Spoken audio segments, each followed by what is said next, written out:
Queria começar por agradecer o convite da Associação Abril para vir debater convosco um tema que me parece ser o tema central da nossa atualidade política, económica, cívica, social e laboral,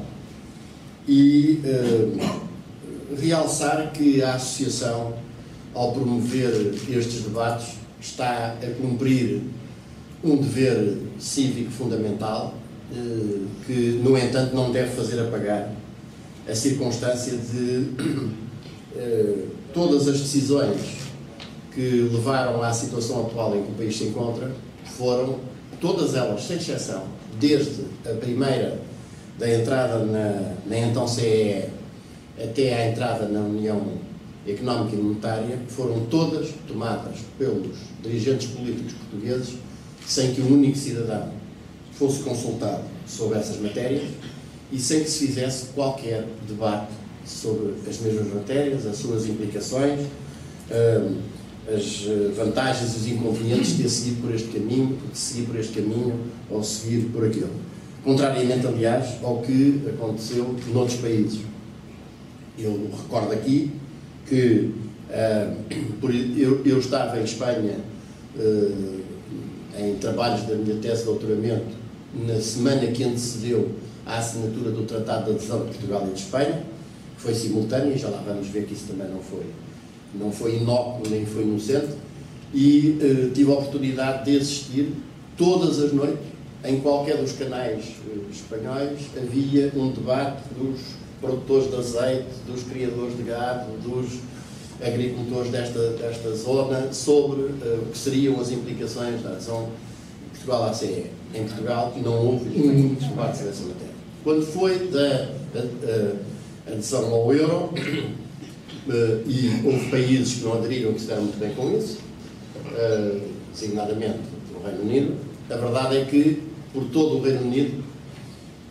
desde o Speaker's Corner do Hyde Park até às bancadas do Parlamento, se discutiu intensamente essa possível decisão de integração numa moeda única ou não. Entre nós, nenhum debate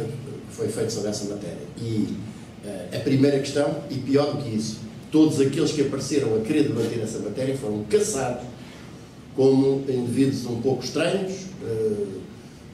pelo menos subversivos, se não mesmo irrealistas ou irresponsáveis, e tratados com aquele sobranceiro desdém que os nossos especialistas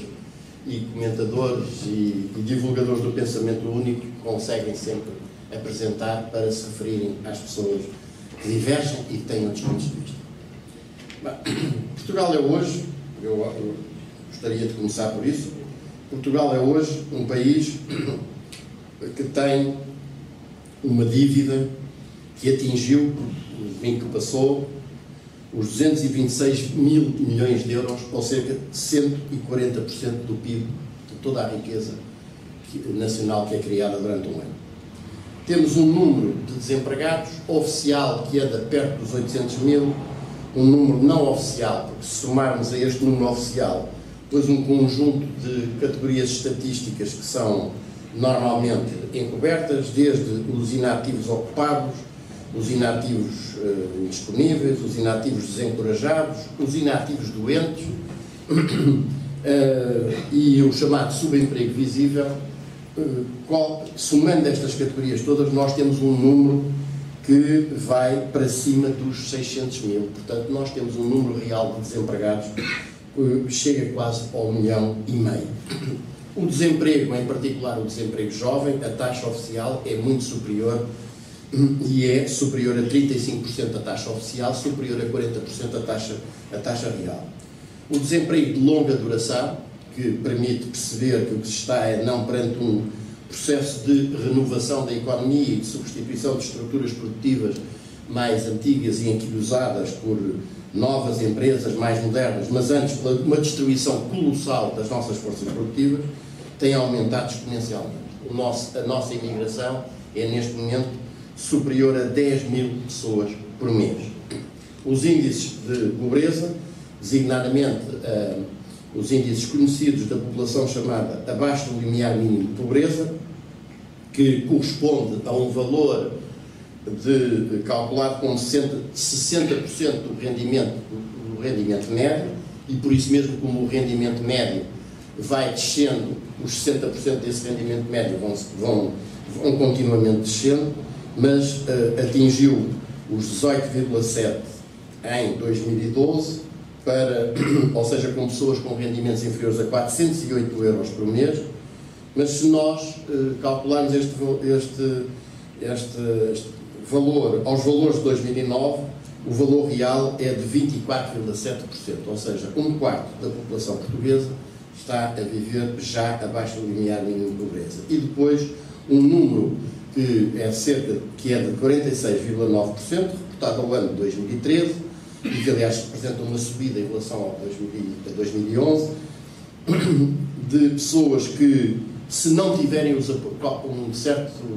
certa modalidade, um subsídio de doença, um subsídio de desemprego, uma pensão de reforma, um rendimento social de inserção, um complemento solidário de idosos, caem também para baixo desse limiar, é de 46%. Não, isto é um número absolutamente gigantesco, que mostra bem a situação de pobreza a níveis que se começam a aproximar dos piores níveis de pobreza da pior época de governação salazarista em Portugal. Saldo demográfico negativo, ou seja, nós temos nos últimos anos consecutivamente um número superior de óbitos ao número de nascimentos, e na situação atual, a manter-se esta progressão, em cerca de 50 anos nós teremos uma população reduzida de 10 milhões para 7 milhões. 7 milhões. Perdemos 3 milhões de habitantes. Dentro destes 50 anos, em vez de nascerem os cerca de 100 mil bebés que estavam a nascer antes deste último decréscimo, estarão a nascer apenas 30 mil bebés. Nós temos neste momento um déficit comercial crónico que representa uma decalagem permanente e que é muito facilmente visível se nós olharmos para um quadro que represente graficamente as importações e as exportações. Eu vou voltar a este dado, mas que nunca é, digamos, menos do que cerca de 1.000 milhões de euros, o que significa que nós estamos continuamente a importar mais do que aquilo que conseguimos exportar. Somos, portanto, um país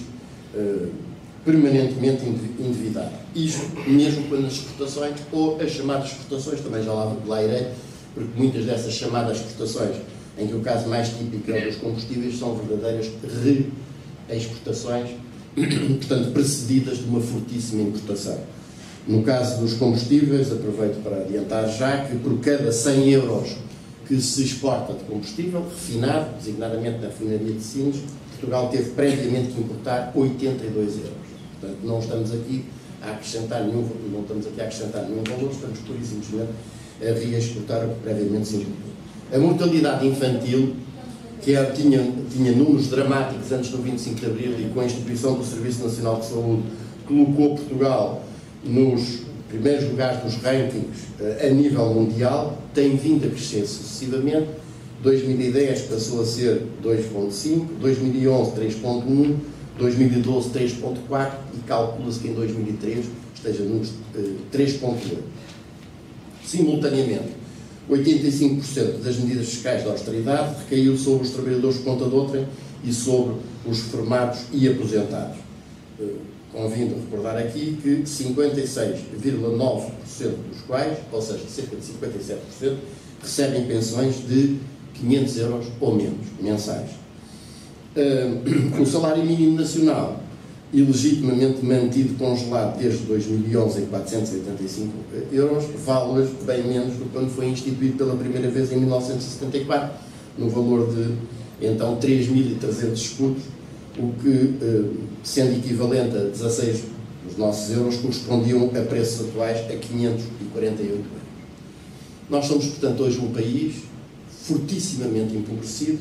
fortissimamente endividado, que tem de pagar àquela dívida que eu referi há bocado,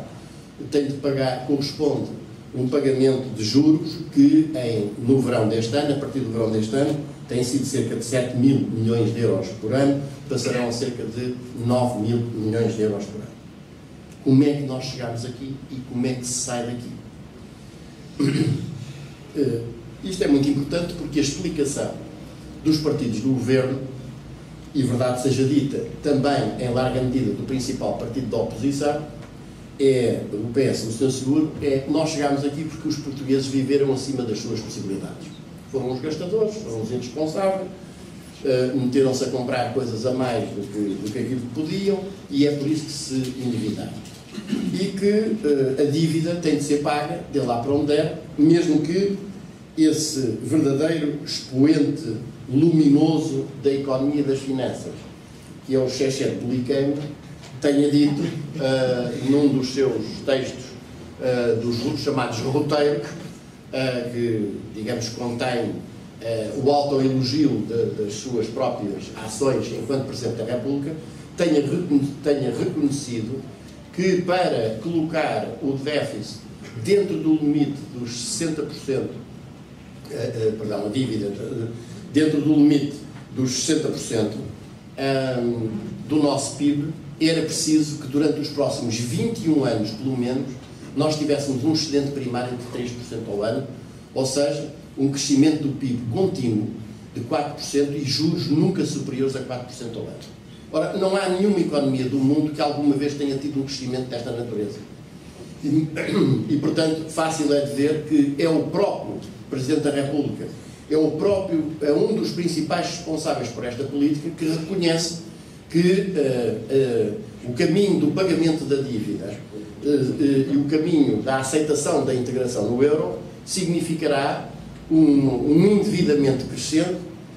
e o pagamento contínuo durante as próximas décadas, portanto,